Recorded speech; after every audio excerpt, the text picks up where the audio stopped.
6:33 p.m. We're back on record. Mr. Olson contends his decision to borrow money from Andy Garza on behalf of the association was necessary to pay employees. My question is, do you claim that decision was made with less than ordinary care? Objection form. I think that was asked and answered before we broke. I don't think it was. If it was answered, if you could just repeat your answer. I'm not so much looking for an explanation of what actually happened. I'm asking you if you view his decision to borrow money as a decision that was careless. Yes, Why? because you don't borrow money from a person to pay employees. So it's your contention that the employees would have been paid anyway. Yes. Were you agree of the, what was the disagreement that existed among board members at the time?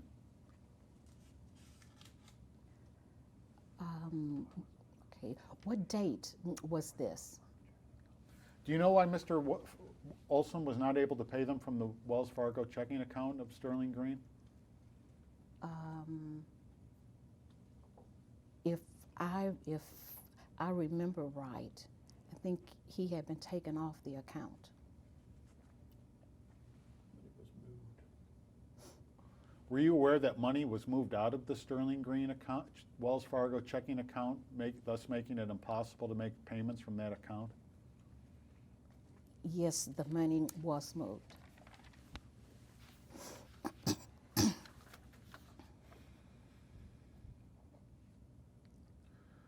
Mr. Olson authorized the payment of $2,000 to Patrick Keys, a web designer, in order to bring the website of Sterling Green into compliance with statutory requirements. Sterling Green now wants to recover that money from Mr. Olson. Do you disagree with Mr. Olson's decision to pay Mr. Keys to bring the website of Sterling Green into compliance with statutory requirements? Okay. Objection form. I don't have any knowledge of that Okay. being done. Do you know what the statutory requirements are for the website of a homeowners association? No, Did you know there were any such requirements? no.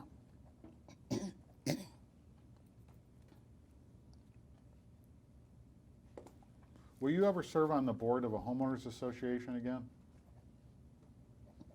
Probably not.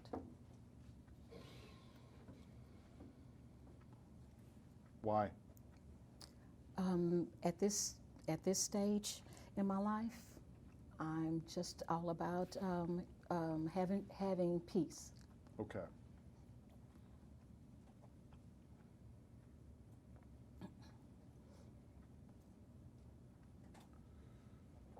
Tom Olson authorized the payment of $960 to pay Sarah Bass, a professional homeowners association manager, to head up a committee to reform the deed restrictions with the goal of establishing and filing deed restrictions that complied with applicable laws and the bylaws. Do you dispute his decision to do that? Objection form. Yes. Why? It was not approved by any other board member. Any other basis for disputing that decision? No. Do you think Sterling Green should have gone, strike that? Do you know if Gloria Cox agreed with his decision to do that? No, I didn't.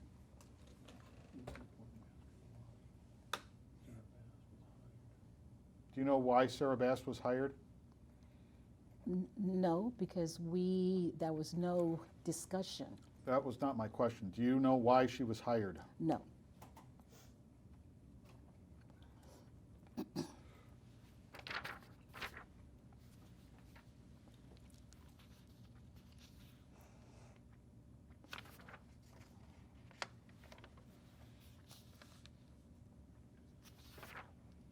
Who is Sharon Provost?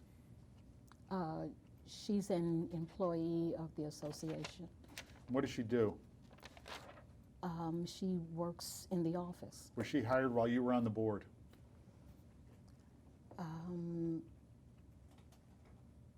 I'm not sure of the date she was hired. I think so. Do you remember reviewing or receiving information regarding her qualifications while you were on the board? No, that was all. All of the hiring was done through a personnel agency. So because a personnel agency was involved, the board members did not need to make any attempt whatsoever to determine if a person was qualified to serve as manager? Objection form. She was not manager. What was she hired to do? As far as I know, she just worked in the office. Okay, and did the board make any attempt itself to determine whether she was qualified to work in the office, or did it just leave that to the personnel agency? Objection form. That was at the personnel agency.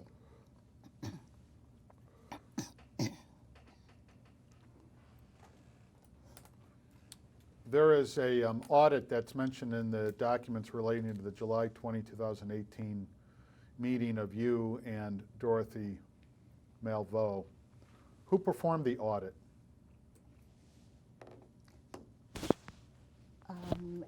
If an audit was performed, it was performed by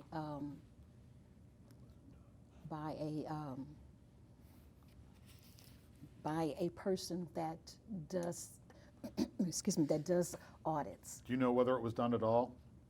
No, I'm not sure. With regard to Olson's filing of a lawsuit against certain parties on behalf of the association, do you believe the illegal actions that took place at the July 20, 2018 board meeting made it necessary? Objection form. I'm not sure of your question. Well, there was a meeting involving two members of the board on July 20, 2018 that took a variety of actions that they did not have authority to do because there was not a quorum. Olson authorized the filing of a lawsuit in response. My question to you is, do you believe that his filing of that lawsuit in response to those illegal acts was unjustified? Objection form. I don't think the acts were illegal. Because two is a quorum. Yes. How,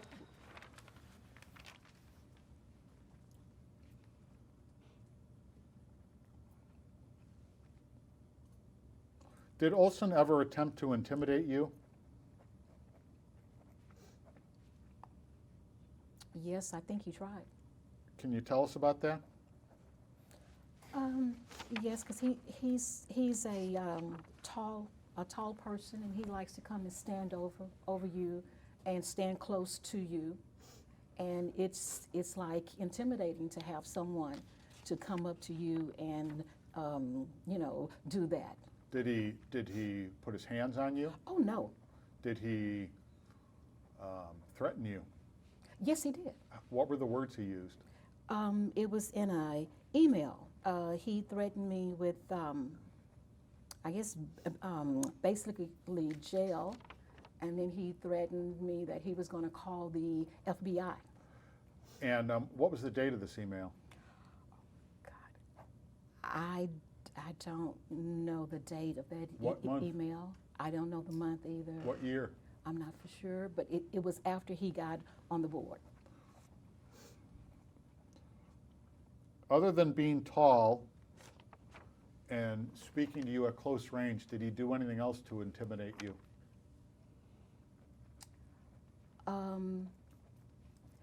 Yes, he has a way of talking to you, and it's not in a very kind way.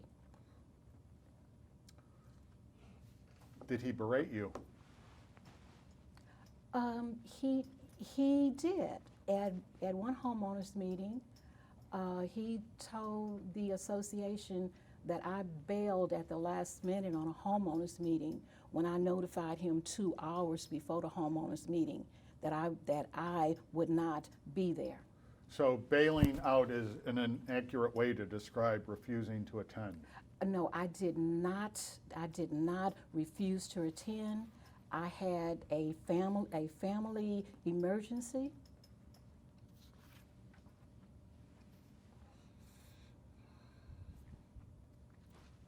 Do you know if Ms. Provost has a criminal record? No, I don't. Were you aware that a Melissa Davis stole over $100,000 while working for Sterling Green? Yes, I know that was a theft. And she worked directly under the supervision of Ms. MALVEAUX. Yes. Did the board ever ask Ms. MALVEAUX how it was that she allowed, or that Melissa Davis was able to get away with stealing money, that amount of money, while working under her supervision? I don't know if that exact question was asked. Did the board ask her any questions about it? I'm not sure. I know she that she did inform us, because when she found out what was going on, and then she informed us about the steps that she was taking. Were the members informed of the theft? At the board meeting, and I don't remember what day, the people that attended that meeting were told what happened.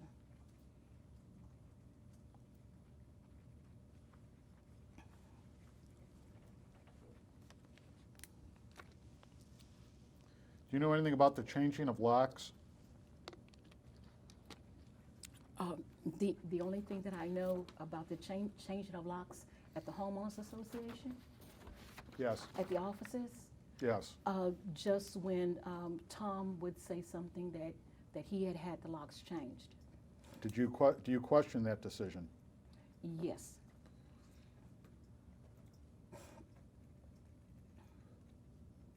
We've already established during the 10 years prior to, actually about 4 years prior to him serving on the board, an employee managed to steal over $100,000. Mr. Olson contends he changed the locks because he did not know who had the keys to the locks that were in place at the time. Do you know, as you sit here today, who had keys to the locks, to the doors to the offices of Sterling Green in March 2018? In March of 2018, no, I'm not aware. Would anyone else know all the persons who had keys to the locks? In March of 2018. Yes. Okay, I don't even know if the locks had keys, because Tom had the locks changed several times, and one was a keypad. So I have no idea what type of locks. I guess there. if there weren't locks, that would explain the thefts. But I guess my question is, do you think it's important for a facility like Sterling Green that handles a lot of money to be secure? Checks the form. The doors had locks on. There were locks in place. Yes, that's my question. Do you know, and those locks involved keys, correct? Well, it would depend on what period of time. In 2017 and 18, were the exterior doors to the offices of Sterling Green, did you need keys to open those doors? I'm not absolutely sure. Did you ever have yourself keys to the doors of the building? No, I think Tom gave me one key, but I didn't ever use that key. Prior to Olson serving on the board, did you ever have a key to the building? No. Did Dorothy MALVEAUX have a key? Yes. So I guess if you wanted to get into the building to review records, you would have to contact Miss MALVEAUX. Checks the form. Yes. But then again, you'd never actually ask to review any records, did you? No. Did you see that as part of your job as a member of the board of directors? Checks the form. Yes. So you saw it as part of your job as a member of the board of directors, but yet you never reviewed any records. Objection. No, it's not that I didn't ever review any records. I never went to the office after hours to look at anything. So the only records you would have reviewed were the records that Ms. MALVEAUX saw fit for you to review. Objection form. No, they were the documents that were printed off the software. By whom? They were done by the office people. I don't know, since I didn't work in the office. Who made the decision as to what records you would review? I have no idea. That was done before I got on the board. While you were on the board, did you review records? Yes. Who made the decision as to what records you would review while you were a board member? I don't remember us making any specific, to ask for any specific documents. During the entire time you were on the board of directors, you never asked the board never asked Ms. MALVEAUX for any specific documents? Objection form. We were given, I can't remember the name of all of the documents for us to look at or to review, but there was bank statements, and I guess you would call it, it was, what is it, accounts payables, receivables. Was an audit done after the Melissa Davis theft? I don't remember the year of the theft. 2014? Okay, I'm not for sure if an audit was done or not. Do you think an audit after a theft of over $100,000 would have been a good idea? I guess. Do you regret at this point serving on the board of directors of Sterling Green? No, I don't. Do you think Sterling Green was well run while you were on the board of directors? Yes, I did.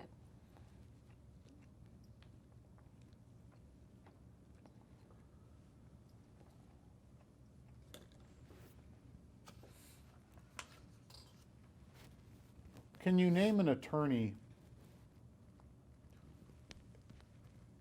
who, if that attorney told you that a quorum for board meetings required the presence of 3 directors and not 2, that you would believe that attorney?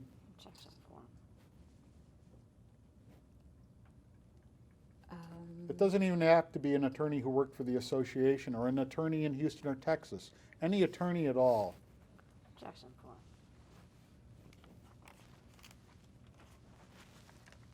I can't answer that. Because? Because it depends on the situation of your board at that time. So regardless of what any attorney would tell you, if the board did not have a full complement of 5 directors, you would continue to believe that the quorum must be determined by the number of directors actually present at a meeting and not the number of directors set by the bylaws. Objection form. Is that correct? Yes. Okay. Do you consider Dorothy MALVEAUX a trustworthy person? Yes.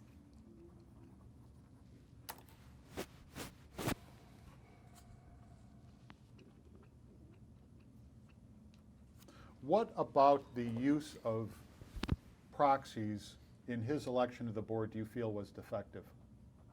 Objection form. The use of the proxies in You in mentioned the which way? proxies before as a reason that you believe his election of the board was defective.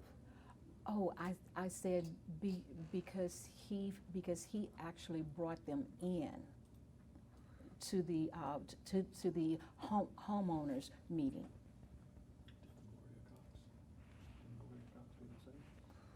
Can you cite any statute that prohibits a candidate in a board of directors meeting for homeowners association from handling proxies as Olson did and as Gloria Cox did? Objection form. Okay, I didn't see Gloria bring in any in, but I remember correctly, I think there is a Texas code. It's 209 something, I think. What? And it says that the person on the ballot is not supposed to physically bring ballots in.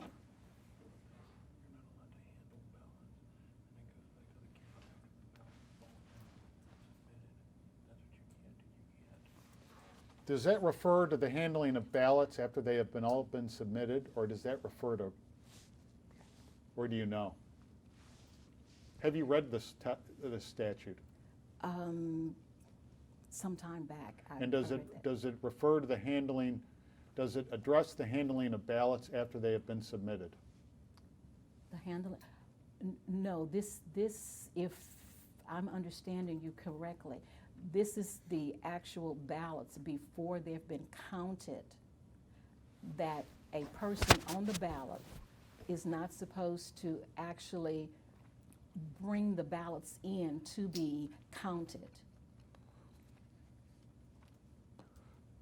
And I guess I have to ask the same question I asked about the quorum issue. Is there an attorney, any attorney at all in the United States of America who, if that attorney told you you were wrong in your interpretation of that statute, that you would believe that attorney, or would you continue to believe that your interpretation of the statute was correct? Objection 4. I think that question has been asked and answered Well, it really several hasn't, times. because we haven't been talking about this statute. You just brought up the statute a few minutes ago. That statute that I was referring to was about someone on the ballot bringing in ballots. I understand. My question remains, is there an attorney who, if that attorney told you your interpretation of that statute was wrong, and that the handling of proxies by Mr. Olson was valid and proper and complied with the law, where you would believe that attorney? Objection 4. As stated before, no, it depends, like I said, on the situation of the board. So again, you would follow your own interpretation of the law and not the attorney's interpretation of it. Objection 4. I didn't say that. Would you agree with me that because Susan Rice supervised the election and concluded that Mr. Olson had been properly elected to the board, that do you think she's aware of that statute? Yes, because I asked her about that. And what did she say? She told me that that pertains to, was it Kingwood or the Woodlands? Is it safe to say that Ms. Rice disagreed with your interpretation of that statute? Objection 4. I did not interpret it. I showed her a copy of the actual statute, and I was asking her, did that statute pertain to Tom bringing in, having access to the ballots? So my question is it accurate to say that despite you showing her that statute, that Ms. Rice nevertheless concluded he had been properly elected to the board? Objection 4.